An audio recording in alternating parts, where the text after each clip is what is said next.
Hi, I'm Marty Nemko. How smart are you regarding money? Well, here's a quiz. True or false? 13 items. Number 1. Negotiations are usually won or lost before the negotiating session. True or false? Answer: true. For example, in negotiating for a raise, prepare a list of your major accomplishments and, maybe more important, your plans for making yourself even more valuable to your employer and, if possible, obtain comparable salaries. Question 2. True or false?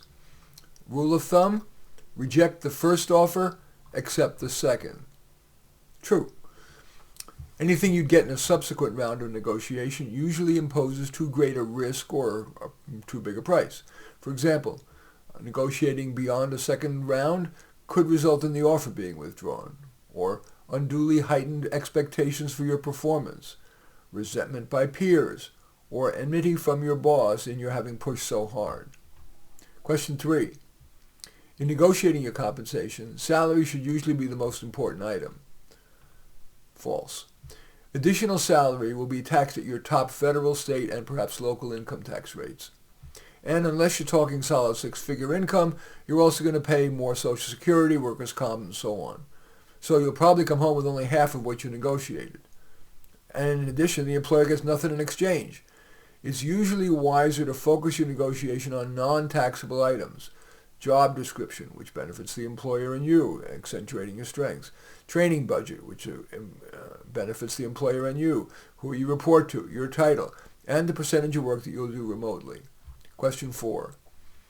It's usually wise to spring for a home in an upscale neighborhood. The schools, the connections with your neighbors, lower crime, and so on. False.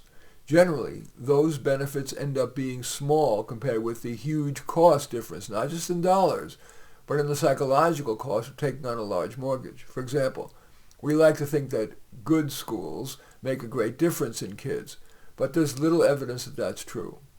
Regarding crime, you may have to be more careful about locking windows and avoiding walking the street at night, but the cost difference between a decent and an upscale neighborhood is usually too large relative to the benefits. 5. Most private colleges are worth the extra expense. False. If your child can get into a Harvard, Yale, or Stanford, the extraordinary caliber of students combined with the diploma's door opening makes a designer label college worth it. And such colleges are very rich, so they tend to provide generous financial aid. But the vast majority of private colleges represent poor value, in part because they receive far less taxpayer funds. Question 6. It's usually wise to choose a brand name college, public or private. False. A brand name diploma helps, but it comes at a heavy cost. The student is likely to be a small fish in a large selective pond. That usually causes a lower GPA, fewer leadership opportunities, less mentorship from professors. Ultimately, those three things may benefit students more than the bump that comes from a brand name on the sheepskin, except as, for example, as I mentioned, designer label colleges. Question 7. A luxury car such as a BMW or Mercedes is worth the money. False. You'd think that luxury cars would be more reliable and require less service, but you got to remember that cars are appliances. Their job is to get you from point A to point B reliably. Yet some mainstream brands like Toyota, Honda, and Subaru do that much better than do luxury cars, except for Toyota's Lexus, at a small fraction of the cost. Question 8. A luxury vacation in a faraway place is worth the money. False. If a pleasure meter were attached to most brains from the days before through the days after vacation, most people would have more pleasure from a moderately priced driving vacation than from a 5-star flying vacation. Why? You avoid much of the pre- and post-vacation stress, the hassles of flying and transferring to and from the airport, and the cost saving is major. The benefits of experiencing something new that's an hour or two drive from home isn't much less, and sometimes more, than seeing museums, churches, ruins, and bazaars in some far-flung location. And that assumes no language barrier or a need for medical services.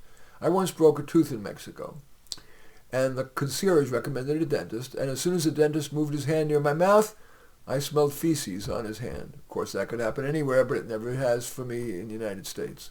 Standards for health care tend to be higher than in many exotic places. Number 9, true or false?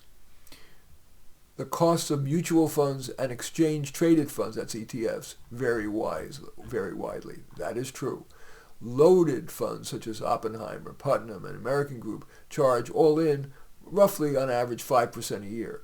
On the other end, most Vanguard funds charge dramatically less and perform very well, as little as 1/20th of 1%. Instead of 5%, 1/20th of 1%. Question 10, true or false? For most middle-class people, a traditional rather than Roth IRA is wiser. That is true. That's because a traditional IRA gives you an immediate tax deduction, which frees up more money to be invested and compounded over the usually many years until you retire when you're in a lower tax bracket. In contrast, a Roth IRA requires you to pay tax on your contribution right away. Question 11, true or false? Most people are wise to invest their money in one or two blue chip stocks such as Amazon or Disney. False. If your goal is that's too risky for most people. They're better off getting the diversification of an index fund, which in a single investment spreads your risk across many stocks. For example, all the stocks in the S&P 500, which by the way does include Amazon and Disney. Question 12, true or false? Give charity to the neediest. False. If your goal is to make the biggest difference, it's wise to take a lesson from battlefield medics. Give your limited supply of resources, not necessarily to the sickest, but to those with greater potential to profit. So, for example, one of my favorite causes is intellectually gifted kids in schools that are serving lower to moderate income families. And finally, question 13, true or false? Leave your money in your will to family. False. If your goal is to make the biggest difference with your money, you'd be wise to give at least part to a cause or causes likely to make a real difference. Too often, giving money to family does less good. For example, we've all heard of trust fund babies who become lazy. So, how'd you do? Well, here's a pretty arbitrary scoring rubric. You got 12 out of the 13 right, or 13 out of 13, you're a money maven. 10 or 11 out of the 13, you're financially fine. 7 to 9, you're a fiscally fraud.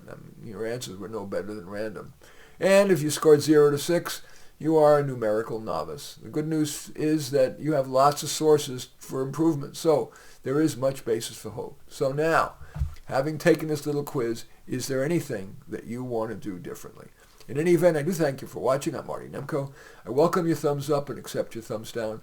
I always look forward to your comments, and especially like it if you hit the share button below. Share on your social media so that my efforts can have broader impact. And I am flattered if you choose to subscribe to my channel. In any event, I do thank you for watching. I am Marty Nemko.